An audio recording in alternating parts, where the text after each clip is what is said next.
Hey, Frontline fans, welcome back to Comic Frontline and fans. You're back with me, Mike Spider Slayer, getting ready to do that all-important comic book review so you, the fans, can make a decision on what comic books to buy. And today, guys, we're talking about Kingpin 1. That's right, guys, or issue 1 of the Kingpin. And this is a Civil War II tie-in book. Now, when I saw this really piqued my interest because we haven't seen the Kingpin hardly at all. And, the character was very popular from the Daredevil Netflix series, and he's basically making his return here in this book. So I was like, man, I gotta check this out because on this cover it's showing all these villains. Are these villains going to rally behind the Kingpin? I was just really anxious about it. This book is written by Matthew Rosenberg. Now, this book has two stories, which I didn't expect in here. And the first story is You Shouldn't Have Come Back, and the next one is The Death and the Birth of Janice Jardish.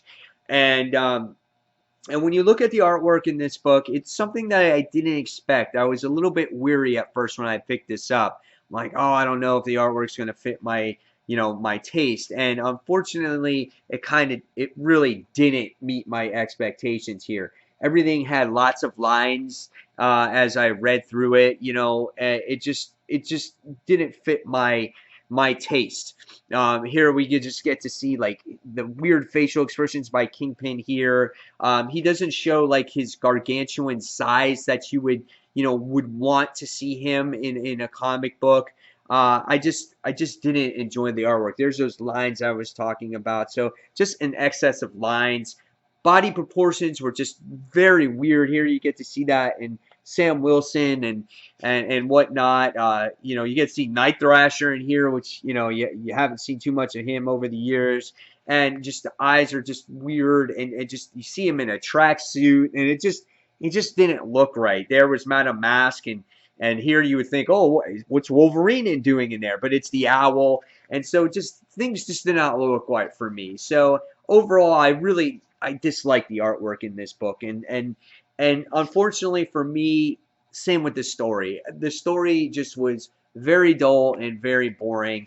You wind up seeing in this book, you see Wilson Fisk. He makes his appearance, and the narration is done there by him. And it started off pretty good with that narration. He's just going back saying that.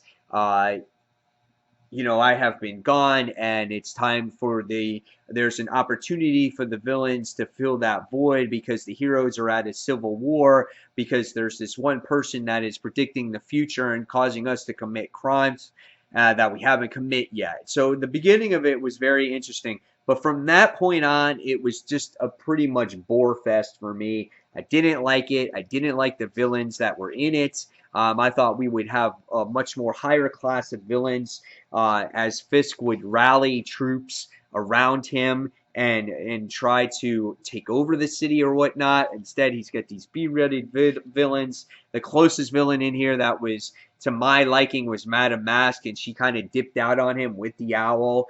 And I just didn't like it. And then he comes across this other guy in here that winds up becoming a mutant or a Inhuman himself, and you get to see that in the actual backup story as he worked for Black Cat at one point.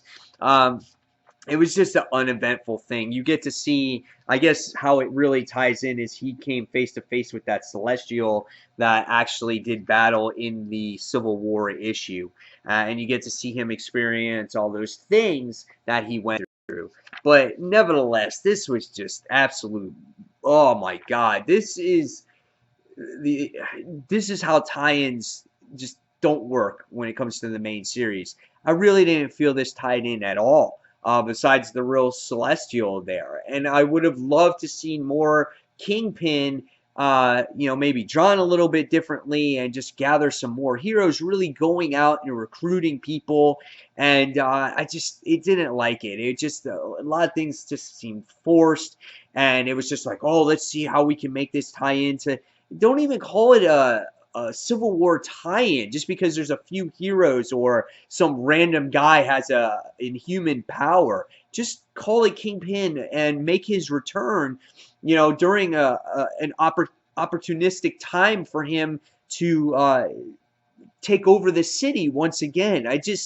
I just didn't like this at all. This is honestly probably one of the worst comic books I read for the year, and I was so disappointed by this because I was really looking forward to Kingpin's return here. So if I have to give it a rating, I'm going to give it a 1 out of 5 stars. Totally disappointed for it. I say skip it. Don't waste your hard-earned cash on this. This is a $4.99 book, and I will definitely not be picking up issue number 2. That's all I have to say about that. So, guys, in the comments below, keep the discussion going on what you thought of Kingpin 1, if you bothered to even waste your money with it. And fans, until that next comic book review, this is Mike Spider Slayer signing off. And thanks for watching Comic Frontline. Take care, guys. Bye.